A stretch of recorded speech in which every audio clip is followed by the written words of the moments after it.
नमस्ते साथियों, मैं विकास ज़ेनिथ एकेडमी में आपका स्वागत करता हूं। मेरी पिछली वीडियो आप लगातार देख ही रहे हैं और अपने आप नोट्स बना ही रहे हैं।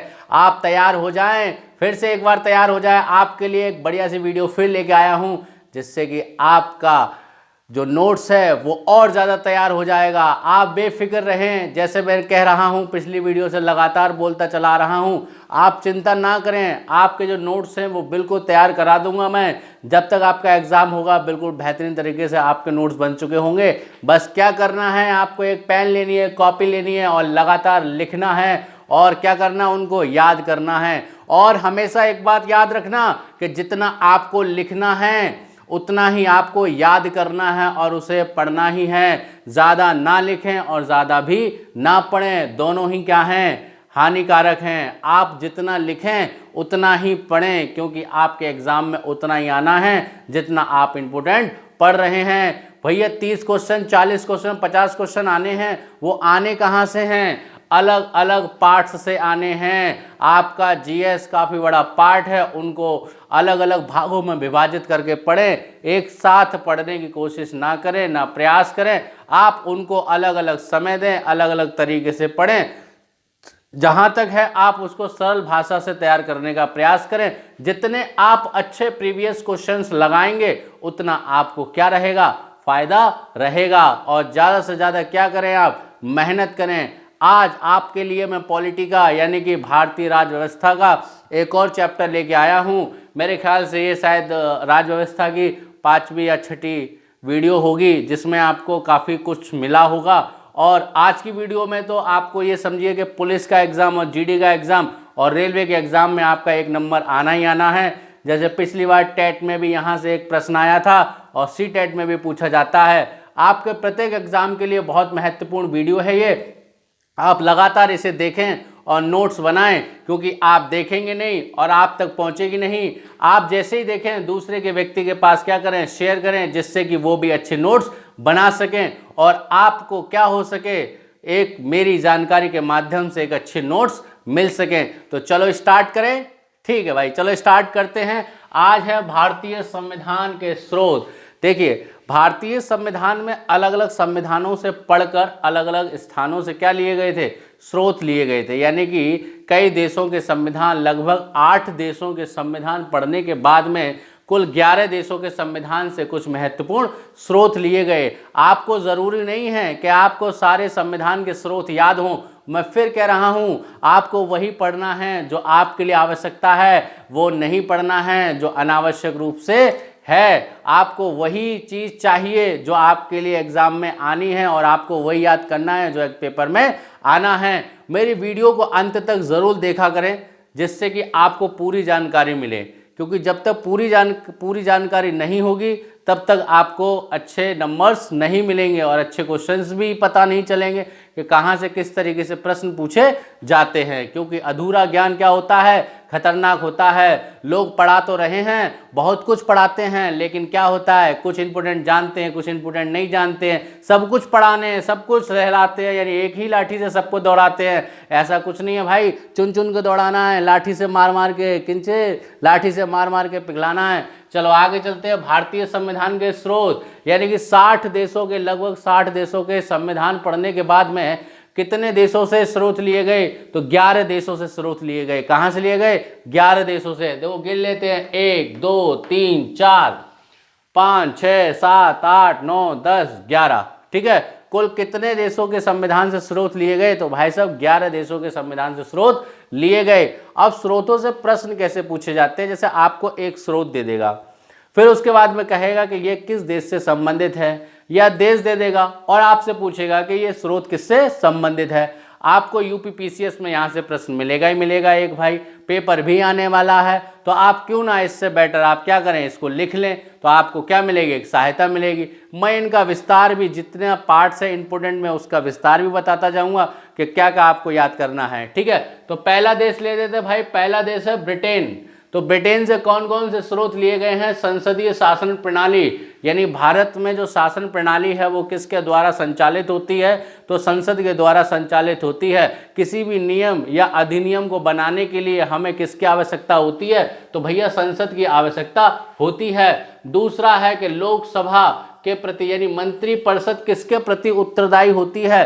तो लोकसभा के प्रति उत्तरदायी होती है। वही मंत्रिपरिषद क्या है? तो मंत्रिपरिषद क्या है? राष्ट्रपति की एक सलाहकार समिति है। किसकी? राष्ट्रपति की। किस आर्टिकल के तहत? तो 74 के अधीन क्या करता है कि मंत्रिपरिषद की क्या करता है? गठित करता है। कौन? राष्ट्रपति करता है अपनी सहायता के लिए। और यह मंत्रिपरिषद किसके प्रति उत्तरदायी होती है? लोकसभा के प्रति उत्तरदायी होती है। इसका मुखिया कौन होता है? तो इसका मुखिया प्रधानमंत्री होता है। यदि प्रधानमंत्री अपना त्यागपत्र देता है तो सारी मंत्रिपरिषद को भी क्या देना पड़ता है? अपना त्यागपत्र देना पड़ता है। ठीक है, क्या देना पड़ता है? अपना त्यागपत्र देना पड़ता है। आगे चलते हैं। एकल न्यायिक प्रणाली, भैया जो आईपीसी है वह एक ही है। आईपीसी है वो क्या है? आपकी एक ही है और एक ही प्रकार से क्या होता है? न्यायिक प्रणाली दी जाती है, यानी कोई भेदभाव किसी भी आधार पर नहीं किया जाएगा। अगला है विधि निर्माण प्रक्रिया, विधि का शासन, यानी कि जो शासन है वो किसका आधार पर? वो कानूनी विधि के आधार पर होगा। भारत में कौन सी नागरिकता है? तो भारत में एकल नागरिकता का प्रावधान है। किसका प्रावधान है? एकल नागरिकता का प्रावधान है। जितना भी आप वोटर कार्ड देखेंगे, आधार कार्ड देखेंगे, पैन कार्ड देखेंगे तो उन पर एक ही शब्द लिखा होता है, भारत सरकार। क्या लिखा होता है? भारत सरकार। ठीक है, तो एकल नागरिकता का प्रावधान कहाँ से लिया गया है? ब्रिटेन से। ये बहुत इंपोर्टेंट है भाई कि एकल नागरिकता का प्रावधान कहाँ से लिया गया है? तो आपका ब्रिटेन से लिया गया है। नागरिकता का प्रावधान किस भाग में रखा गया है? तो भाग 2 में रखा गया है। भैया कितने आर्टिकल हैं? तो 5 से 11 तक इनका क्या दिया गया है? वर्णन दिया गया है। तो भारत में कौन सी नागरिकता है? एकल नागरिकता है। दोहरी नागरिकता कहाँ है? अमेरिका में दोहरी नागरिकता का प्रावधान है। ठीक है, आगे देखते हैं। अगला देश है आयरलैंड। अगला देश कौन सा है? आयरलैंड। आयरलैंड से राज्य के नीति निर्देशक तत्व लिए गए हैं। प्रारंभ में क्या था कि मौलिक अधिकारों को, जो मौलिक अधिकार बनाए गए थे उनको 2 भागों में विभाजित करने का प्रयास किया गया था, या दादा भाई नौरोजी के द्वारा ये कहा गया कि आप क्या करें, संविधान सभा से कहा गया कि आप 2 क्या बनाए? मौलिक अधिकार बनाए, एक राज्य के लिए रहे, एक केंद्र के लिए रहे। लेकिन संविधान सभा ने क्या किया? राज्यों के लिए क्या बना दिए? राज्य के नीति निर्देशक तत्व बना दिए। तो भारतीय संविधान में कहाँ से लिया गया है? तो आयरलैंड से लिए गए। राज्य के नीति निर्देशक तत्व कहाँ से लिए गए? आयरलैंड से लिए गए। भैया आईएमपी लिख लेना, इस पे क्या लिखेंगे? आईएमपी। आगे चलते हैं कि किस भाग में रखा गया है? तो भाग 4 संबंधित है। किससे? राज्य के नीति निर्देशक तत्वों से। कौन सा संबंधित भाग है? तो भाग 4 है। भाग 4 में क्या है? राज्य के नीति निर्देशक तत्व। राज्य के नीति निर्देशक तत्व किसमें है? तो भाग 4 संबंधित है। इससे संबंधित आर्टिकल देखेंगे तो आपका 51 का कौन सा है? 51 का। तो 51 का किसमें है? किससे संबंधित है? राज्य के नीति निर्देशक तत्वों से संबंधित है। दूसरा चलते हैं। राष्ट्रपति द्वारा राज्यसभा में क्या किए जाएंगे? 12 सदस्य मनोनीत किए जाएंगे। कितने सदस्य? 12 सदस्यों को मनोनीत कौन करेगा भैया? राष्ट्रपति करेगा। कौन करेगा? राष्ट्रपति करेगा। ठीक है, ये कहाँ से प्रावधान लिया गया है? आयरलैंड से प्रावधान लिया गया है। राष्ट्रपति का निर्वाचक मंडल देखेंगे तो राष्ट्रपति का निर्वाचक मंडल भी कहाँ से लिया गया है? आयरलैंड से लिया गया है। ठीक है, इधर देखो अमेरिका। अगर अमेरिका ना हो तो ये भी लिख सकते हैं हम, संयुक्त राज्य अमेरिका। संयुक्त राज्य अमेरिका। ठीक है, यहाँ तक समझ में आया? आगे चलते हैं। मूल अधिकार या मौलिक अधिकार कहाँ से लिए गए हैं? अमेरिका से। वीवीआईपी भैया कैसा है? वीवीआईपी है। कैसा है व्यक्ति ये? वीवीआईपी है। मौलिक अधिकार अपने आप में एक ऐसा पार्ट है जहां आपको याद करने ही पड़ेंगे। आपका कोई ऐसा एग्जाम नहीं है जहां से ये प्रश्न ना पूछा जाए। आपको मौलिक अधिकार के प्रश्न मिलते ही मिलते हैं। भाई आपको अगर मौलिक अधिकार याद नहीं है तो समझ लेना आपको पॉलिटी में कुछ तैयार है नहीं, क्योंकि मौलिक अधिकार से एक प्रश्न किसी भी ना किसी एग्जाम में पूछा जरूर जाता है। मैं दावे के साथ कहता हूं ये बात, ठीक है। आगे चलते हैं कि मौलिक अधिकार को किस भाग में रखा गया, तो भैया भाग 3 में रखा गया है। मौलिक अधिकारों का वर्णन की बात करेंगे तो संबंधित अनुच्छेद कितने हैं, 12 से 35। कितने हैं, 12 से 35। यही देख लेते हैं वर्तमान समय में मौलिक अधिकारों की संख्या कितनी है, 6 है। कितनी है, 6। लेकिन प्रारंभ में कितनी थी, 7 थी। अभी अधिकार देखते हैं तो कौन सा है, समता का अधिकार, स्वतंत्रता का अधिकार, ठीक है, शोषण के विरुद्ध अधिकार, शोषण के विरुद्ध अधिकार, धार्मिक स्वतंत्रता का अधिकार, शिक्षा तथा संस्कृति का अधिकार, शिक्षा तथा संस्कृति का अधिकार। फिर देख लेते हैं संवैधानिक उपचारों का अधिकार, उपचारों का अधिकार,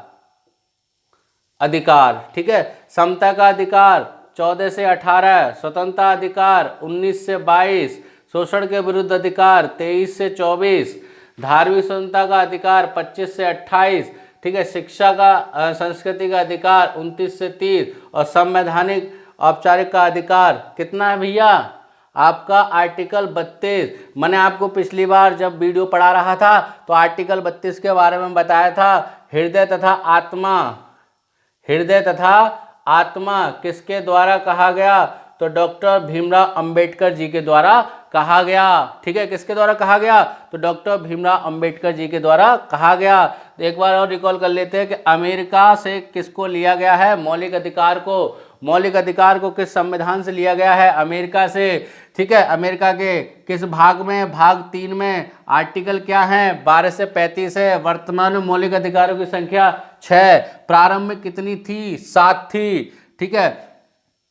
6 अधिकार कौन कौन से हैं, समता का, स्वतंत्रता का, शोषण के विरुद्ध अधिकार, धार्मिक स्वतंत्रता का अधिकार, शिक्षा तथा संस्कृति का अधिकार तथा संवैधानिक उपचारों का अधिकार। यहां तक क्लियर हुआ। आर्टिकल देख लेते हैं, 14 से 18, 19 से 22, 23 से 24, 25 से 28, 29 से 30 तथा आर्टिकल 32। यहां तक कोई दिक्कत, मैं सोचता हूं यहां तक कोई दिक्कत नहीं हुई होगी। आपको मैं ये भी बता रहा हूं प्रश्न कैसे क्रॉस किए जाते हैं, कैसे आते हैं। बहुत सिंपल लैंग्वेज से पढ़ा रहा हूं आपको मैं, बहुत सिंपल लैंग्वेज में। इससे सिंपल भाषा में आपको कहीं नहीं मिलने वाली वीडियो, ठीक है। तो राष्ट्रपति पर महाभियोग प्रक्रिया कहां से ली गई है भैया, अमेरिका से ली गई है। संबंधित अनुच्छेद देख लेते हैं, संबंधित अनुच्छेद कौन सा, राष्ट्रपति पर महाभियोग चलाने का 61, यानी कि अनुच्छेद 61 के अनुसार राष्ट्रपति पर क्या चलाई जाती है, महाभियोग प्रक्रिया। वित्तीय आपातकाल तो कहां से लिया गया, अमेरिका से। आर्टिकल देख लेते 360। उपराष्ट्रपति का पद देख लेते आर्टिकल 63। आर्टिकल 63 के अनुसार क्या है, उपराष्ट्रपति का पद होगा। 52 के अनुसार क्या है, भारत का एक राष्ट्रपति का पद होगा, ठीक है। उद्देशिका भाई साहब, उद्देशिका मैंने पिछले वीडियो में बताई थी कि उद्देशिका कहां से ली गई है, तो उद्देशिका अमेरिका से ली गई है। किसके द्वारा भैया प्रस्ताव की गई, तो 13 दिसंबर 1946 ईस्वी को, 13 दिसंबर 1946 ईस्वी को किसके द्वारा, पंडित जवाहरलाल नेहरू के द्वारा। कब स्वीकृति मिली, तो 22 जनवरी 1947 ईस्वी को इसकी क्या मिल गई भैया, स्वीकृति मिल गई। यानी उद्देशिका कहां से ली गई है, अमेरिका से ली गई है। कहां से ली गई है, अमेरिका से ली गई है। उपराष्ट्रपति का पद अमेरिका, वित्तीय आपातकाल अमेरिका, राष्ट्रपति पर महाभियोग अमेरिका, मूल अधिकार अमेरिका, ठीक है। ऊपर चलते हैं। राज्य के नीति निर्देशक तत्व आयरलैंड, राज्यसभा में मनोनीत सदस्यों की संख्या आयरलैंड, राष्ट्रपति का निर्वाचक मंडल आयरलैंड। और ऊपर चलते हैं भाई, ज्यादा ऊपर मत जाना, ठीक है। संसदीय शासन प्रणाली व्यवस्था ब्रिटिश, लोकसभा यानी मंत्रिपरिषद सामूहिक रूप से किसके प्रति उत्तरदायी, लोकसभा। भाई ये ऐसा प्रश्न है ना, ये ऐसा प्रश्न है आपको पीसीएस में जरूर मिलेगा, चाहे कोई सा भी स्टेट का पीसीएस हो, आपको ये एग्जाम में प्रश्न आपको जरूर मिलेगा। ऐसा ही लिखा रहता है जैसे मैं आपको बता रहा हूं, और आपका कथन में होगा। क्या होगा, कथन में होगा, ठीक है। आगे चलते, एकल न्यायिक प्रणाली कहां से, ब्रिटेन से। विधि निर्माण प्रक्रिया ब्रिटेन से, विधि का शासन ब्रिटेन से, एकल नागरिकता ब्रिटेन से। आगे चले, ऑस्ट्रेलिया समवर्ती सूची। भाई टेट का सबसे अच्छा प्रश्न, टेट का सबसे अच्छा प्रश्न कि समवर्ती सूची कहां से ली गई है? तो ऑस्ट्रेलिया से ली गई है। कहां से ली गई है? ऑस्ट्रेलिया के संविधान से ली गई है। केंद्र तथा राज्यों के बीच संबंध का प्रावधान कहां से लिया गया है? अमेरिका से लिया, सॉरी ऑस्ट्रेलिया से लिया गया है। कहां से लिया गया है? ऑस्ट्रेलिया से लिया गया है। केंद्र तथा राज्य का संबंध कहां से लिया गया है? ऑस्ट्रेलिया से लिया गया है। यहां तक कोई दिक्कत, कोई समस्या? आगे चलते हैं। कनाडा से क्या लिया गया है? संघीय शासन प्रणाली ली गई है। क्या लिया गया है? संघीय शासन प्रणाली ली गई है। ठीक है। जापान से क्या लिया गया है? विधि द्वारा स्थापित प्रक्रिया। विधि द्वारा स्थापित प्रक्रिया कहां से है? जापान से। दक्षिण अफ्रीका से किसको लिया गया है? संविधान संशोधन को लिया गया है। दक्षिण अफ्रीका के संविधान से किसको लिया गया है? तो संविधान संशोधन को लिया गया है। तो संविधान संशोधन देख लेते हैं। अनुच्छेद किसमें है? 368 में। 368 में किसका प्रावधान है? संविधान संशोधन का प्रावधान है। आगे चलते हैं। सोवियत संघ। सोवियत संघ मतलब रूस। ये भी टेट में बहुत पूछा जाता है और ये भी पुलिस का बहुत अच्छा क्वेश्चन है। देखो हम लोग क्या करते हैं भाई कि हम लोग पिछले जो पेपर्स आते हैं उनसे एक सम आइडिया लगाकर वही चीज़ जो इम्पोर्टेंट होती है वही आपको लेकर आते हैं। कैसे लेके आते हैं? जैसे कोई किताब है भाई, किसी व्यक्ति ने बहुत दिनों तक पढ़ी, कई सालों तक पढ़ता है, फिर उसके बाद में वह क्या करता है? उसी टॉपिक को वो लिखना स्टार्ट करता है। दूसरी किताब पढ़ी, तीसरी किताब पढ़ी, फिर अपनी एक किताब को वह बनाता है। उसकी 2 साल की मेहनत या 3 साल की मेहनत हम क्या करते हैं? 1 घंटे में, 2 घंटे में या 2 दिन में, 3 दिन में पढ़ लेते हैं। लेकिन उसने जो कितने सालों से मेहनत करी, 10 सालों से, 5 सालों से, 2 सालों से मेहनत करी, लेकिन हम उस मेहनत को ज़ाया नहीं हो सकते क्योंकि वो क्या दे रहा है आपको? बहुत इंपॉर्टेंट निकाल के दे रहा है। क्योंकि अच्छी किताब और अच्छे लोग बहुत कम लोगों की समझ में आते हैं। अगर हर कोई ब्रांडेड पहन लेगा तो नॉन ब्रांडेड कौन पहनेगा? है ना? आपको तो ब्रांडेड मिल ही रहा है ना, क्योंकि आपको कौन पढ़ा रहा है? ब्रांडेड। ठीक है। आगे चलते हैं। ठीक है। अब ये कह रहा है कि दक्षिण अफ्रीका से क्या लिया गया? संविधान संशोधन। किस आर्टिकल में है? 368। ठीक है। अब इधर चलते। सोवियत संघ क्या है? मूल कर्तव्य। भाई साहब जब संविधान लागू हुआ था तब मूल कर्तव्य भारतीय संविधान में नहीं थे। मैं फिर कह रहा हूं कि जब संविधान लागू हुआ था तब मूल कर्तव्य भारतीय संविधान में नहीं थे। भारतीय संविधान में मूल कर्तव्यों को बाद में जोड़ा गया। कब? किस संविधान संशोधन द्वारा जोड़ा गया? तो 42वें संविधान संशोधन 1976 में से जोड़ा गया। कहां से लिया गया है? तो रूस के संविधान से लिया गया है। कहां से लिया गया है? रूस के संविधान से लिया गया है। इसे कब जोड़ा गया? तो 42वें संविधान संशोधन 1976 में जोड़ा गया। किसके द्वारा जोड़ा गया? तो सरदार स्वर्ण सिंह की सिफारिश पर इसे जोड़ा गया। किसकी समिति की सिफारिश पर? सरदार स्वर्ण सिंह की सिफारिश पर इसे जोड़ा गया। तब जब जोड़ा गया था तब इसमें मूल कर्तव्य कितने थे? तो भैया इसमें मूल कर्तव्यों की संख्या कितनी थी? 10 थी। अगर आज वर्तमान समय में पूछता है तो मूल कर्तव्यों की संख्या कितनी है? 11।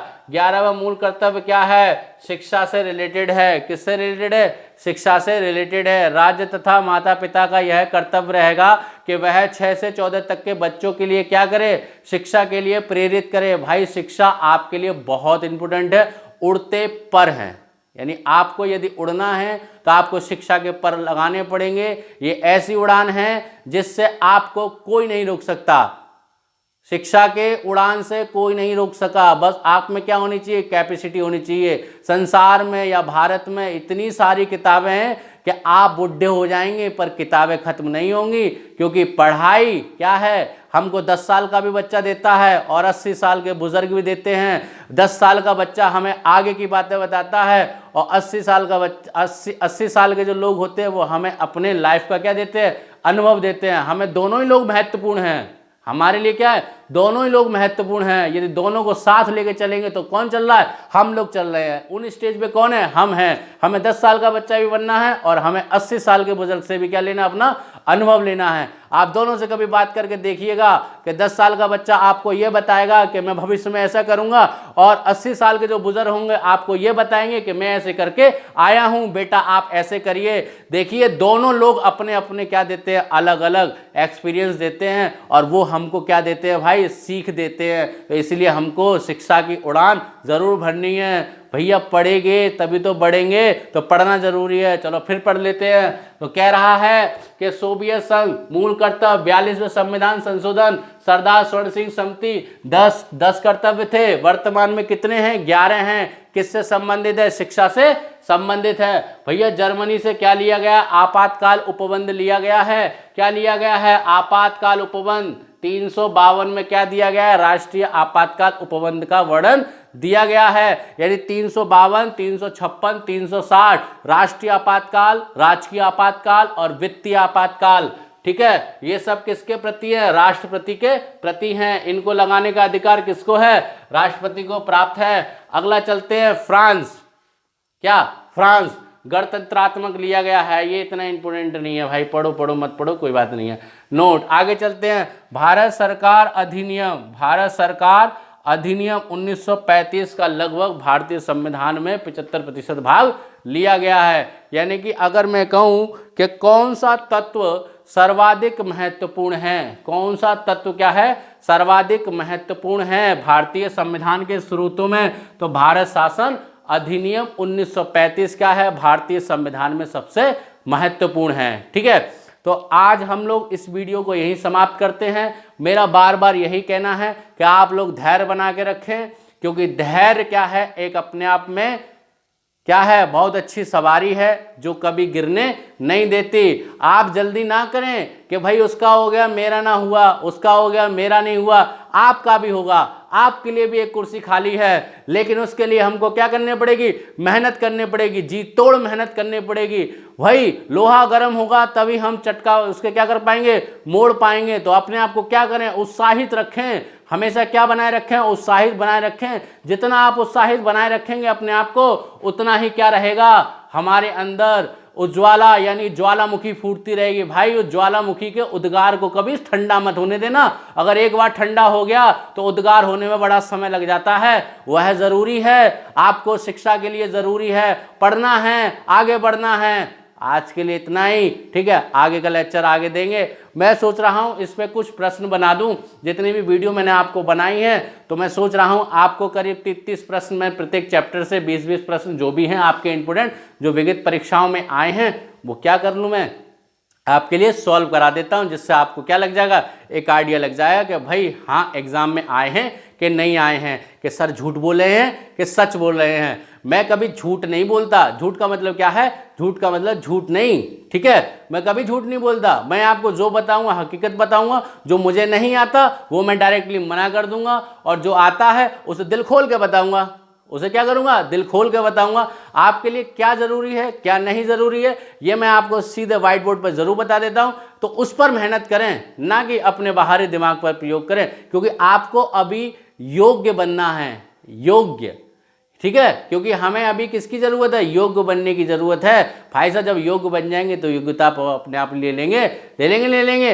हर उस चीज से सीख लो जो तुम्हें क्या करे, सिखाए। वो क्या करे, आपको सिखाए। तो मेरी वीडियो क्या करें, आप लाइक करें, शेयर करें, और क्या करें, चैनल को सब्सक्राइब करा भैया। जल्दी जल्दी बढ़ें, मैं और ज़्यादा उत्साहित हूँ और अच्छी सीरीज प्रारंभ करने के लिए। भाई ये तो कुछ नहीं है, ये तो कुछ ही वीडियो हैं। आप मेरा जब पूरा सिलेबस पढ़ के बाहर निकलेंगे ना, तो आप भी कहेंगे गजब सर, मज़ा आ गया, बिंदास, ऐसी वीडियो तो कभी देखी नहीं, और आपको इससे अच्छी वीडियो कभी नहीं मिलेगी। ठीक है, तो आज के लिए इतना ही, नमस्कार।